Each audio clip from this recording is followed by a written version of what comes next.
This is Andi Purewal for Boxing Social in association with Betfred. We're here in Las Vegas once again, and I'm delighted to be joined by promoter Eddie Hearn. Eddie, how are you? When I come back, I want to come back as you. What a life you got. I met you, what, 7 or 8 years ago, yeah? You were bumming around, you were trying to get a little break. I nearly actually gave you a job at one stage. And you've cracked it, mate. You've cracked it. How'd you get on last night? What were you up to last night, anything? Just went out with the guys for a bit. Just had a nice, chilled, quiet one. Nice, okay, lovely. Here we are. It's the first time I've been to this Las Vegas sign. How cheesy is it? First face-off done. Been coming here since probably I was about 14, 13. Never been here. I won't lie, a bit disappointing. It's like in the middle of a dual carriageway, and that is it. But here we are, Vegas, baby. We are back, and obviously Devin Haney, your man, returns against Joseph Diaz.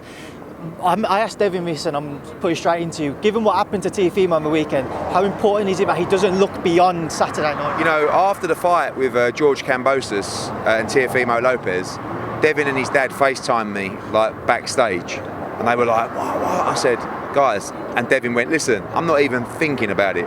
Joseph Diaz is the priority because we saw what happened with Teofimo Lopez, and I'd say he overlooked Kambosos, but he was definitely thinking about the Haney fight, moving to 140, Josh Taylor, whatever it was, and he came unstuck.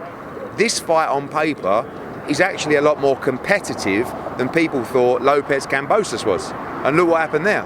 So Devin's got to be razor sharp on Saturday against a really good Joseph Diaz, who's trying to become a freeweight world champion. This is a massive fight, not just for the lightweight division, but for boxing. And I want Devin to go out and show the world how good he is, because I think this kid is unbelievable. Jojo said when they first made a press conference a few weeks ago, he's going to be a dog. He's going to give him a style which he hasn't faced before. Looking at it now, looking at what Teofimo tried to do on Saturday night, can you see any similarities to what you'd expect? No, I mean, look, I thought Jojo is going to be Jojo. You know, he's smart, he's got great tenacity, he's clever. He has got a huge amount of dog in him. He can punch a little bit as well. But Devin's razor sharp, and I think that's the way the fight's going to go. Devin's going to box him. He's going to look to release explosive combinations on him, move in and out of range. And Jojo's got to stay on his chest. And like he said, I think he's quite transparent in the tactics. And I don't really see a lot of similarities between the two fights. Only that last Saturday was just one of the great fights, and I think we're going to get another great fight on Saturday. How important is it for Devin that it's a game, the win's the most important thing as always in boxing, but he does need to look good just because of what is around the corner for him in 2022? Well, the way you become a superstar is by looking great, not good, great. And winning's great, but winning and looking great is what makes you a superstar. And I believe Devin Haney is a superstar. But just what amazing times for the division. You know, I couldn't believe what happened last Saturday. And again, I think you're going to get another cracking fight this Saturday, which will hopefully lead to the real undisputed, or to put any arguments aside and lead us to an unbelievable fight between George Kambosos and Devin Haney. I want to touch on that because we've just seen a little video of George Kambosos, his father saying, I want Devin next to you. Confident 2022 that is the first fight to look to make? I think so. I mean, look, we've been in Teofimo Lopez promised us that he'd fight Devin Haney next. Last week he was changing his mind a little bit, and obviously he lost, so that's irrelevant now anyway. George and his dad, who are great people, have said we'll fight Devin Haney. Again, look, money talks, doesn't it? We've got to sit down with Kambosos' team, Lou DiBella, his promoter, and Peter Khan and all these people. For me, with what we're about to do in Australian boxing, part of me would love to do that in front of 70 or 80,000, in Sydney or in Melbourne, wherever it could land.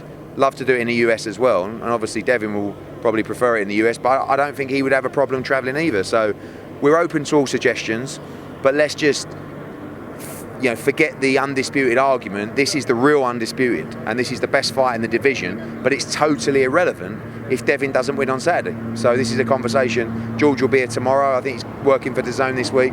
Let's see what happens on Saturday and start those conversations on Sunday. Just to reflect on Saturday night, once again, a brilliant fight. You've had a few days to reflect, just your thoughts now. Amazing. I mean, when you sit back, there's so many things that make it a great night. Obviously the fight, the crowd, the atmosphere, the viewing figures, the numbers were massive on DAZN. Even in the UK, Australia particularly, and the US, one of the highest viewerships we've had across the whole of DAZN since we've launched, and we expect the same kind of numbers this Saturday. So it was such a massive success for us, for the fighters, even Teofimo. I feel for him. I know his dad seems to want to blame me for the fact that he lost, so she's sort of comes with the territory, I guess, but he deserves a lot of credit because he showed a lot of heart as well. I want you to touch on that. His dad saying that he feels it was a mistake to come to DAZN and fight on that platform, and he's going to go straight back to Top Rank. Your take on those comments? Well, about a week ago, it was the best thing he ever done, coming to DAZN, and but all of a sudden he lost a decision that everybody thought he lost, and it was my fault, and it was DAZN's fault. So you can't reason with someone like that. He's called me a couple of times. He messaged me saying he can't believe what I did. I mean, I just went back to him. I said, listen, we treated you with unbelievable respect. I love Teofimo, I love his dad, good people. But you have to move away from delusion. And at some point, you have to be strong enough. He has to lead his son. And if Teofimo Sr. is saying that kind of stuff, how do you expect your son to learn and reflect on what happened? You got beat. It's no disgrace. Take it on the chin, come again. You're an amazing fighter. Great fighter. He'll be back, he'll become a world champion again. But if you're listening to that, and that's the same thing goes in the corner work, if you're listening to delusion or you're listening to bad instructions, how do you expect to change or adapt? So, Senior has got to look at this and just read. You know what I mean? Look at polls, look at anyone who watched the fight. It was a good fight, it was a close fight. Virtually everyone had Kambosos winning that fight. So take it on the chin and move on and dust yourself down, and people will respect you for doing that and coming back stronger. I was going to touch on after the fight. Pretty much anybody in and around that lightweight division was calling George Kambosos. Yeah. Even Shakur Stevenson was saying, if I get the chance, I'd love to step up and face you. Do you think people are now looking at him as a lighter touch to Teofimo? I mean, he beat him, but there's definitely people that look at Kambosos and say, I can beat him. Whether it's Tank, whether it's Javante, whether it's Devin. But people, you've got to respect what he's just done.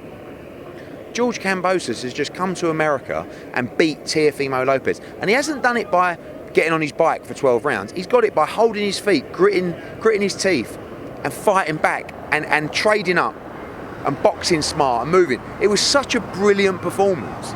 So I think it's really disrespectful to start saying that George Kambosos is an easy touch. He just beat Teofimo, who beat Lomachenko. So George deserves respect, credit, and right now, he's the man, right? Don't mind saying it. Devin Haney's our man, got massive respect for George and his dad. But right now, George is the man. He has the standout victory in the division. And this win for Devin on Saturday will be another standout victory, and then the two must meet. Eddie, as always, it seems to be every interview that you do, you've upset somebody. So, this is what I'm going to touch on, Lou DiBella. Okay. So, yeah. I saw over Twitter, you said that you believe Lou is his sole promoter. No, I didn't. If you actually look at it, I said, is his sole promoter, I believe. Lou DiBella is George Kambosos' promoter. Is he his sole promoter? I don't know. Is Peter Khan a co-promoter? That's what I meant by that. And I saw Lou, on Saturday night, Lou DiBella won the lottery and swam the channel on the same evening, right? He takes a percentage of the fight on Saturday, he's going to have a percentage of the next mega fight, and he phoned me up on Sunday moaning about various stuff. And I said to him, mate, just smile. You should be waking up this morning, putting your dressing gown on, going down, making a lovely cup of tea and go, I have had it off last night. Me, Lou DiBella, have swum the fucking channel. But he can't. He's got to moan and he's got, so there's no question.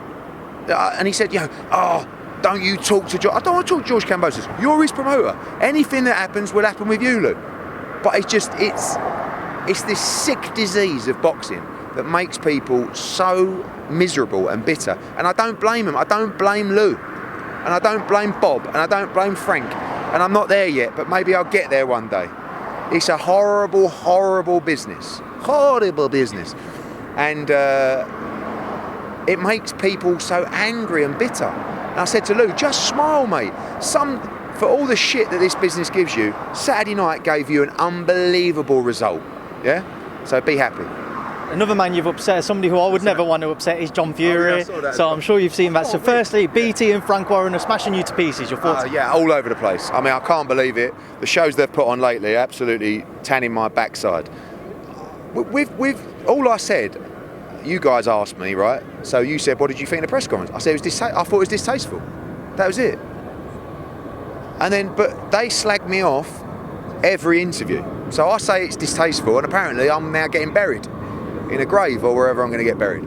It's no problem. I've no problem with John Fury and Tyson Fury. I couldn't have given Tyson more credit for his fight and his win over Deontay Wilder, so it is what it is. I was going to say, what did you make of the buried comments in particular?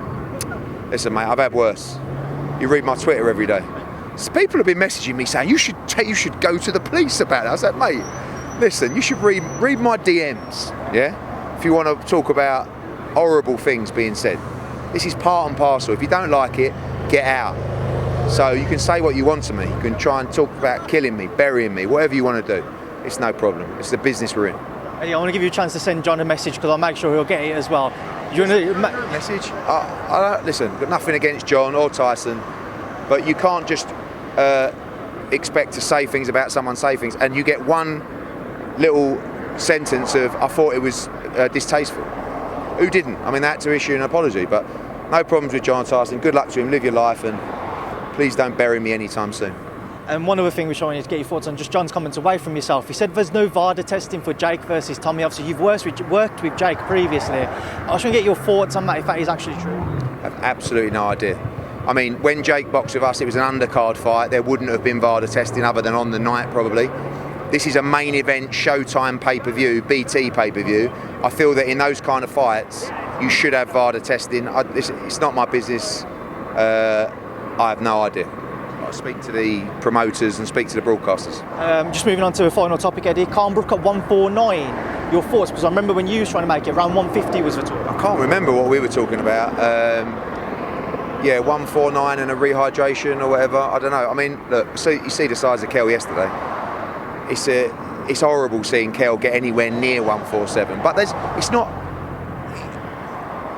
not a brutal fight anymore. Do you know what I mean? So it's not like when he fought Terence Crawford at 147, I was worried for him. I'm not worried for him against Amir Khan. I'm not worried for Amir because it's like, you know, they're not in their prime anymore. But I think 149, it's never going to suit Kell Brook. But if he behaves over Christmas, he'll get there. Another man you've annoyed is Kell's dad. Oh, is it? Yeah. So Kell's dad was saying that you were just annoyed with your previous comments on the Kalmbrook fight because you never landed it on the zone and they opted to go with Boxer even though you actually offered a better deal than what they did. Absolute rubbish. So Terry, Kell's dad, came down to the DAZN launch party and told me what they offered, which was a hell of a lot more than we were going to pay, and said, will you match it and we'll go with you? And I said, no. And I would have done that fight at the right price. Of course I would have. It's not, and again, people, I don't say it's a bad fight, it's just not as big as it once was, or not as big as the money they want. So I think it's a decent fight, and it's not, you know, it's interesting. But Amir's lawyer and Kell Brook's dad told me the offer they had from Sky, and I wasn't prepared to match it. But again, I had no problem with the fight. I'm genuinely glad for Kell that he can say goodbye and make this money. And Amir as well. Amir didn't want a real fight. You know, I pushed Conor Benn. I withdrew our offer to Amir's lawyer because I wanted to make the Conor Benn fight. And I know why he doesn't want to take that fight because this is a different kind of fight. But I saw bits of the press conference. It's fun. It's no problem. Final one, Eddie, because we are about to lose the light. The WBO have ordered Demetrius versus Janibek. Yeah. Your thoughts, because I know you're obviously looking at other fights. Disappointed in that, to be honest with you. I mean, it's another nothing fight for Demetrius Andrade. He's just done a mandatory against Liam Williams, and he's had a voluntary. So we'll speak to Demetrius. We need to get creative. We need to come up with a plan, and we'll see what happens this week. Right, Eddie, I'm leaving now to enjoy the rest of your night in Vegas. Appreciate your time. Thank you. See you later.